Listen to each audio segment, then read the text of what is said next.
The wind arrived before midnight. It came from the northwest, as it always did in that valley, rolling down off the ridge in long, low waves that pressed against every wall, every seam, every gap a man had left between one log and the next. January of 1874 had been building toward this for weeks, tightening its grip day by day, and now it finally closed its fist. In the settlement scattered along the eastern flank of the Allegheny foothills, 11 families burned through their wood piles with a kind of quiet desperation. The fires roared for an hour, maybe two, and then the cold crept back in, through the floor, to the northern wall, to the thin pine doors warped by 3 seasons of weather. Children slept in layers of wool and canvas. Women kept cast-iron pots on the coals through the night to hold any warmth they could. Men woke at 2 in the morning to feed fires that should have lasted until dawn. One cabin was different. From the outside, it barely looked like a cabin at all. A second wooden frame rose around it, rough-cut pine boards nailed to the skeleton of posts, 3 walls deep, wrapping the main structure on the north, west, and east sides like a crude outer shell. Neighbors had been talking about that shell since September. Most of what they said wasn't kind.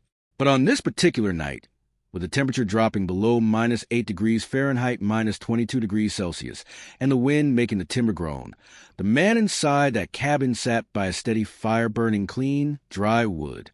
His interior wall thermometer, a simple mercury instrument he'd carried from Pennsylvania, held between 64 degrees Fahrenheit and 67 degrees Fahrenheit, 17 to 19 degrees Celsius, through the worst hours of the storm.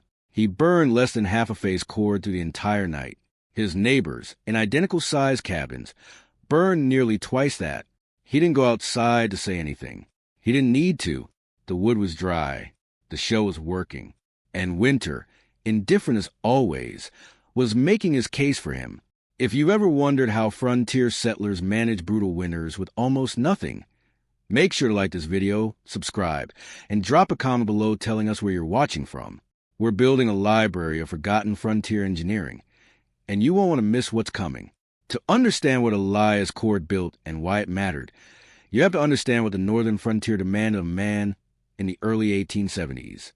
The settlement had taken root in 1869, carved from second-growth timber along a creek drainage that fed into the larger river valley 20 miles south.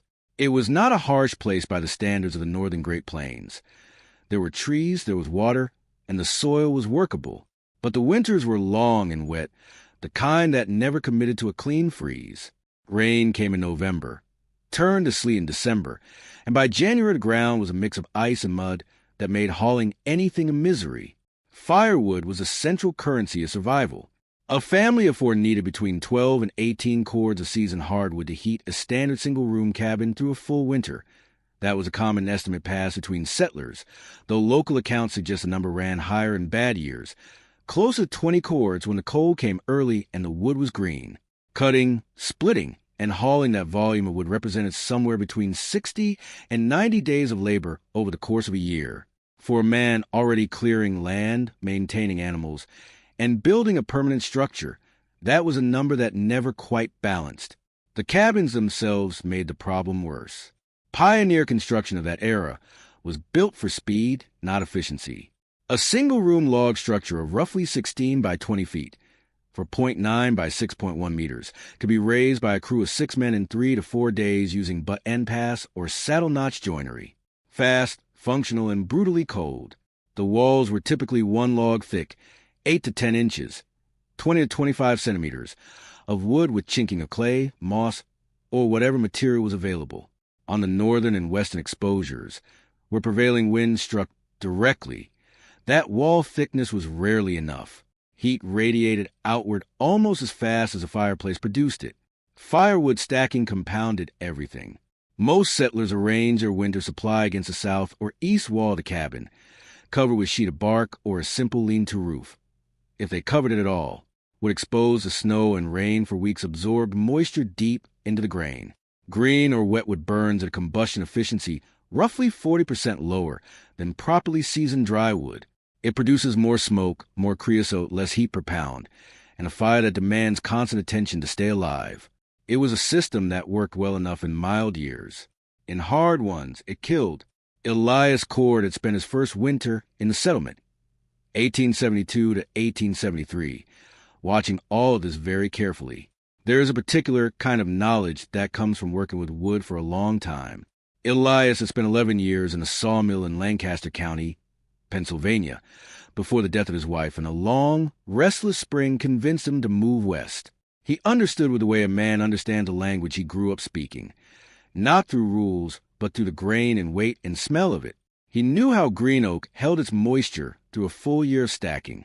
He knew the difference between the clean crack of a dry split and the dull thud of waterlogged pine.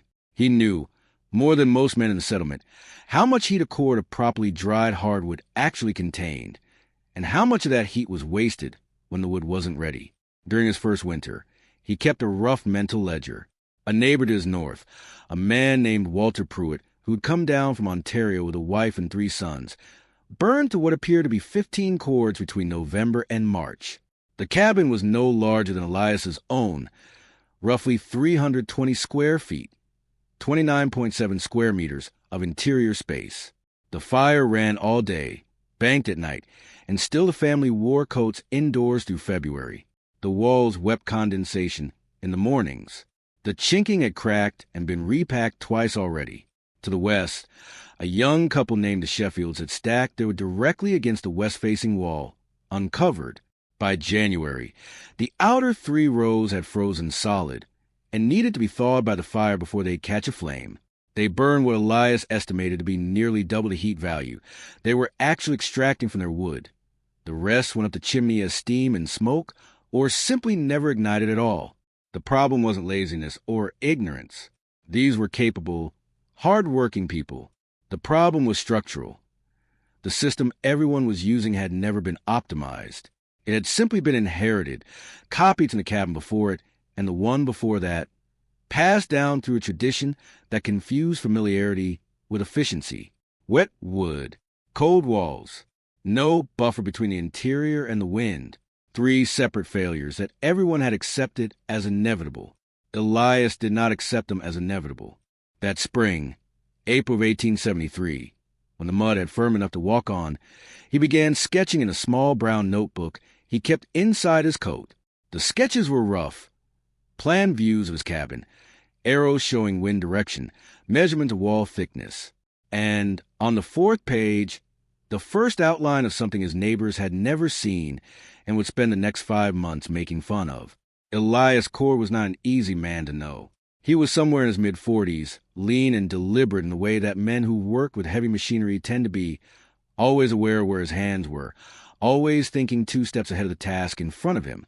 He didn't talk much at the communal meals or the occasional Saturday gatherings at the Pruitt cabin, but when he did speak, people remembered what he said. He had the kind of quiet that isn't shyness but calculation. What most of his neighbors didn't know was how much of his time, through that first winter and into the spring, he had spent simply watching. He watched the snow. Specifically, he watched where it drifted, always to the lee side of structures, always deepest along the north and west faces where the wind compressed and released. A drift 4 feet, 1.2 meters, deep against the cabin wall was not just an inconvenience. It was insulation in its own crude way. He'd noticed that the Pruitt cabin, despite burning enormous quantities of wood, stayed marginally warmer on the nights when the snow had built up against its north wall. Not because snow was warm, because it blocked the wind. He watched the trees.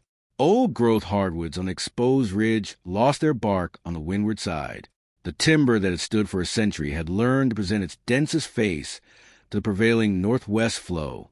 Elias filed that away. He watched his own walls at night, holding a candle near the chinking and watching the flame bend. Cold air was infiltrating the cabin at dozens of points, invisible leaks that the fire had to constantly compensate for. Every draft was heat leaving the room.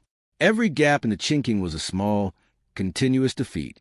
By May of 1873, the sketch in his notebook had evolved into something specific. He was going to build a second structure around his cabin, not a lean-to against one wall, a full 3-sided enclosure, a weather shell that would wrap the north, west, and east faces of the main building. The gap between the outer shell and the cabin wall would be approximately 18 to 24 inches, 46 to 61 centimeters. That gap would serve 2 functions simultaneously. It would act as a dead air buffer, dramatically reducing convective heat loss through the cabin walls, and it would provide covered, ventilated storage for his entire winter firewood supply. 2 problems. 1, structure. He started buying extra lumber in June, before the summer prices rose. His neighbor Walter Pruitt watched him unload the second cartload of boards and called across the fence with a grin. "Building yourself a barn, Elias? Thought you didn't keep cattle." Elias stacked the lumber without turning around. "Not a barn," he said. "A coat." Pruitt laughed. It was a good laugh, genuine, neighborly. He'd remember that exchange differently come February. Before we get to what happened when winter finally arrived, make sure you subscribed and left a comment below. Tell us where you're watching from. There are dozens of stories like this one buried in Frontier records, and we're just getting started. Construction began on a Monday in late June, when the ground was firm and the days were long enough to work 16 hours without a lantern. Elias had thought through the design over the course of 3 months, and by the time he drove the first post into the earth, there was nothing improvised about it. He knew exactly what he was building, and exactly why each dimension mattered. The outer frame rose on a foundation of flat fieldstone, limestone slabs he collected from the creek drainage over 2 seasons, each one hand-fitted without mortar into a dry stack course that sat roughly 4 inches, 10 centimeters, above grade. No concrete, no lime mix, just stone on stone, selected for flatness and weight. The purpose was twofold: to keep the base of the outer wall from direct contact with the wet ground, and provide a thermal anchor, a dense, slow-changing mass at the base of the structure that would resist the nightly temperature swings that made frontier winters so punishing. Above the stone course, he erected a skeleton of rough-sawn posts at 48-inch, 122 centimeters, intervals, braced at the corners with diagonal strapping to resist wind load. The outer sheathing was vertical pine board and batten, the same construction he'd used on the cabin itself, with a deliberate gap of 3/4 of an inch, about 2 centimeters, left between boards at the bottom course to allow air to circulate upward through the wall cavity. This was not an accident. Elias understood, from his years at the mill, that trapped moisture was the enemy of wood. The shell needed to breathe, or it would rot from the inside. The gap between the shell and the cabin wall, that critical 20-inch, 51 centimeters, buffer, was the heart of the design. Dead air is one of the most effective thermal insulators known to vernacular builders. It cannot convect efficiently in a narrow, enclosed space. It cannot conduct heat the way a solid material can. It simply sits, changing temperature slowly, acting as a thermal break between the cold outside and the warm interior wall. The principle was not new. It appeared in various forms in Norse construction, in the double-wall design of certain Scandinavian farmhouses, and in the earthen berms that Great Plains settlers piled against their sod house walls. What was unusual was Elias's decision to make that buffer space functional rather than empty. He filled it with firewood, from floor to ceiling on the north and west sections of the shell, the 2 faces that took the worst of prevailing wind. He stacked split hardwood in tight, alternating rows, a method millers called rick stacking, which maximized airflow around each piece while maintaining structural density in the pile. The wood was cut in May, split in June, and stacked immediately inside the shell where it would spend the summer and fall dry in the ventilated cavity. By October, local accounts suggest the interior would have reached a moisture content of roughly 18 to 20%, well within a range that burns cleanly and efficiently, compared to the 30 to 45% moisture content common in what's stacked outdoors under a simple lean-to. The east section of the shell was left partially open at the top, a covered passage, essentially allowing Elias to move wood from the stack directly into the cabin without stepping outside into a blizzard. In a winter storm, that detail alone was worth more than it might appear. Moving firewood in minus 15 degrees Fahrenheit, minus 26 degrees Celsius wind takes heat from the body faster than most people anticipate. Every trip eliminated was a calorie saved, a risk reduced. By August, the structure was complete. It stood perhaps 14 feet for 0.3 meters at its ridge, tight-fitting around the cabin like a second skin, functional, unglamorous, and unlike anything else in the settlement. Elias stood back and looked at it for a long moment. Then he went inside and made coffee. The comments started before the show was even finished. Owen Marsh was the settlement's most experienced builder, a man who had framed houses in Ohio before moving west, and who carried that credential with the quiet authority of someone who had never been seriously wrong about a structural question.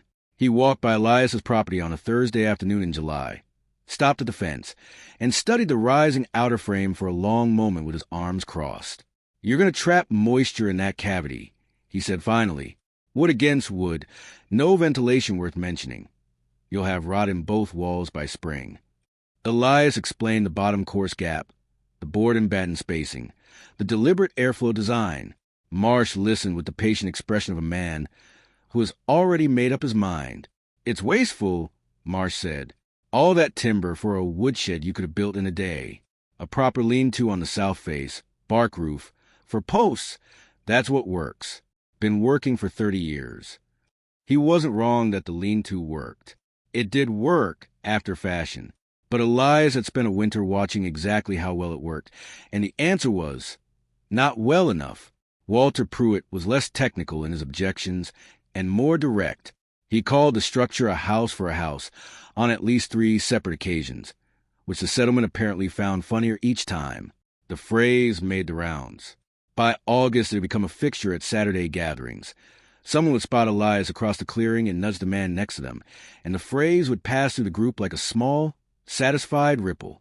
The Sheffield boy, young Caleb, maybe 19, stood at the edge of Elias's property one afternoon and asked, with genuine curiosity rather than malice, whether Elias was planning to build a third structure around the second one, and then a fourth around that, until eventually the whole property was nothing but nested shells going outward to the tree line. Elias looked at him for a moment. "Might," he said. "Depends on the winter." What none of the critics fully engaged with was a question Elias had actually been asking himself for 18 months. Not is this a traditional way, but does the traditional way work well enough? The lean-to was sufficient in a mild winter. So were thin walls, unchinked gaps, and green would burn fast and wastefully. Sufficient was a standard that kept people alive in average years. Elias was not interested in average years. He was interested in the years that killed. Owen Marsh built a fine lean-to that summer. For posts, bark roof, south-facing. He stacked his wood under in October with the confidence of a man who had done this correctly for 3 decades.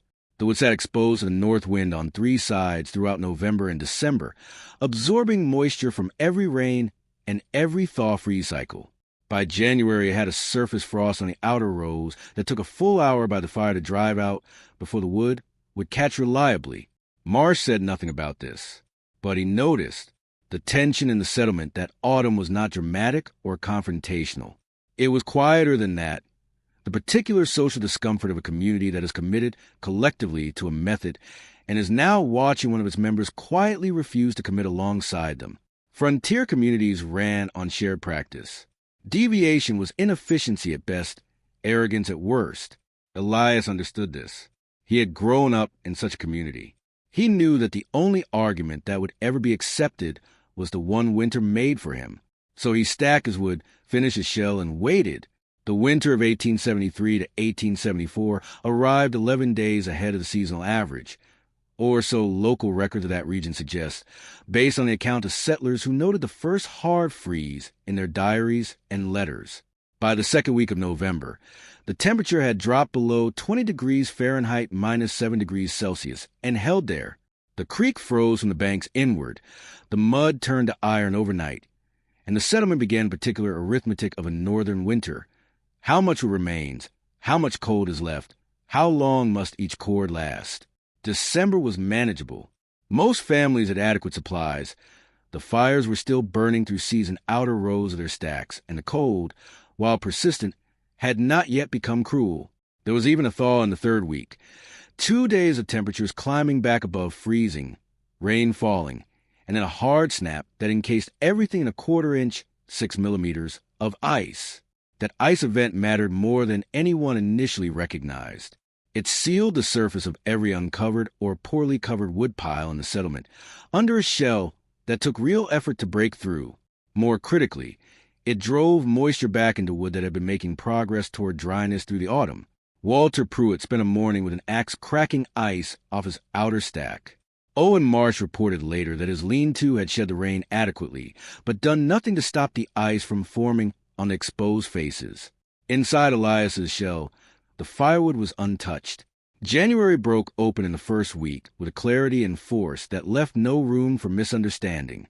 A high-pressure system settled over the region and refused to move for nearly 3 weeks. Night temperatures reached -10 degrees Fahrenheit, -23 degrees Celsius, and on 3 consecutive nights in the second week dropped to what Elias recorded in his notebook as below the instrument's reliable range, likely -15 degrees Fahrenheit, -26 degrees Celsius, or colder. The wind returned from the northwest, steady and hard, pressing against every structure in the valley with a force that made the log walls creak. The settlement burned through wood at a rate that alarmed everyone. Pruitt's family, 4 adults and 2 children by that winter, went through what he estimated as nearly a full cord in 5 days. The fire ran continuously, banked only briefly in the deepest part of the night, and still the interior temperature of his cabin dropped to the low 40s Fahrenheit, around 5 to 7 degrees Celsius, by morning. His wife began heating stones on a hearth and wrapping them in cloth to place at the foot of the children's sleeping pallets. An old technique, practical and effective, but a signal that the fire alone was no longer sufficient. The Sheffield cabin, with its west-facing woodpile exposed directly to prevailing wind, was burning wetwood by the second week of January. Caleb Sheffield told Elias later that the fire would build for 20 minutes and then settle into a low, sullen burn that produced more smoke than heat. The green and rain soak would releasing its moisture as steam before it could fully combust. The interior temperature, he said, never climbed above 52 degrees Fahrenheit, 11 degrees Celsius on the coldest nights, no matter how much they fed the fire. Elias's cabin held 64 degrees Fahrenheit to 68 degrees Fahrenheit, 17 to 20 degrees Celsius, through the same nights. His mercury thermometer, hung on the interior north wall, the coldest face, recorded those numbers consistently from the first week of January through the 3rd. He was burning dry hardwood split the previous May, moisture content estimated at 18% or below, producing a clean, hot, efficient combustion that left almost no unburned residue in the firebox. He fed the fire twice in the night, rather than 4 or 5 times. He burned, by his own careful estimation, roughly 6 to 7 split pieces per hour during peak cold, compared to the 10 to 12 pieces per hour his neighbors were consuming for inferior results. Over the course of the 3-week cold snap, Elias's consumption ran approximately 30 to 35% below what comparable cabins in the settlement required. He finished the winter with nearly 3 cords of wood remaining in the shell. Pruitt ran out his primary stack in late February and spent 2 weeks burning green timber he'd cut in January, a desperate, inefficient measure that produced heavy creosote deposits in his chimney and a fire that barely justified its own smoke. The numbers were not a surprise to Elias. He had expected them, or something close to them.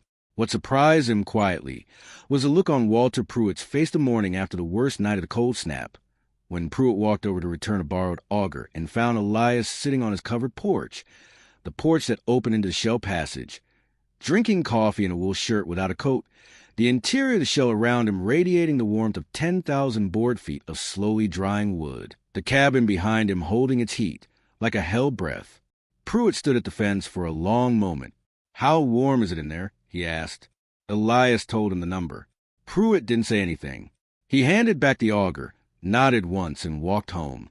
By the following September, 3 families in the settlement had begun building their own versions of the weather shell. Pruitt was first.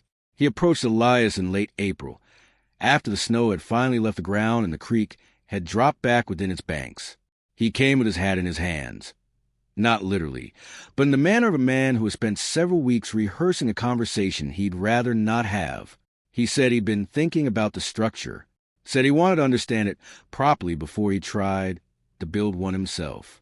Elias spent 2 afternoons walking him through it. The stone foundation course and why it mattered, the board and batten spacing, and the bottom course airflow gap, the rick stacking method and its effect on drying time, the 20-inch buffer and the physics of dead air insulation. Pruitt listened carefully this time, without the grin he'd carried through the summer before. Owen Marsh took longer. He was a proud man in a particular way of skilled tradesman who had built a reputation on knowing what works, and being told that something works better is, for such a man, not a simple thing to absorb. He spent most of the spring insisting that Elias had benefited from favorable conditions, an unusually well-chinked wall, perhaps a better grade of timber. But when he finally built his own shell in the late summer of 1874, he built it carefully and correctly, with the bottom course gap and the rick-stacked interior and the covered passage on the east face.